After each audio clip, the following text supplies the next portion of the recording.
നീ എന്താ ഈ കത്തി വേഷത്തില്? ഫാൻസി ഡ്രസ് കോമ്പറ്റീഷൻ വല്ലതും ഉണ്ടോ? നന്നായിട്ട് ചേരുന്നുണ്ട്. എന്റെ ഒരു വേഷമേ നീ കണ്ടിട്ടുള്ളൂ. താമസിയാതെ പല വേഷങ്ങളും നിനക്ക് കാണാം. എന്നാ നീ ദിവസം ഓരോന്ന് ഇട്ടോണ്ട് വാ, ഞാൻ ഇവിടെ നിന്ന് മാർക്കിടാം. ഉണ്ണിക്കുട്ടൻ എന്താ പേടിച്ചിരിക്കുന്നത്? ഇതൊന്നും ചെയ്യത്തില്ല നമ്മുടെ അപ്പുക്കുട്ടൻ. അമ്പട്ടൻ.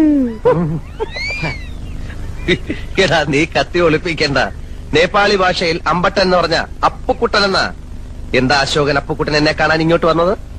എന്നെ മോശക്കാരനാക്കി നാട് കടത്താനുള്ള നിന്റെ മോഹം ചീറ്റിപ്പോയി എന്ന് പറയാം. എന്നെ തോൽപ്പിക്കാനുള്ള നിന്റെ എല്ലാ ശ്രമവും ഞാൻ പരാജയപ്പെടുത്തും.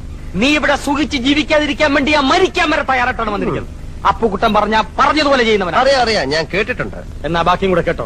24 മണിക്കൂറിനകം വിത്തിൻ 24 hours കാഠ്മണ്ഡുവിൽ നിന്ന് ഈ കുച്ചിയും പറിച്ച് പോയില്ലെങ്കിൽ ഗൂർഖകളുടെ അടികൊണ്ട് ഈ മരത്തിന്റെ ചോട്ടിൽ നീ പരാലിസിസ് പിടിച്ചു കിടക്കും.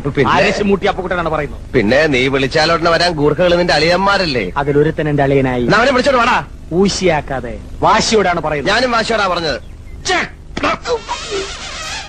പോടാ വിട്. അരഞ്ഞാണത്തിന്ന് വിട്.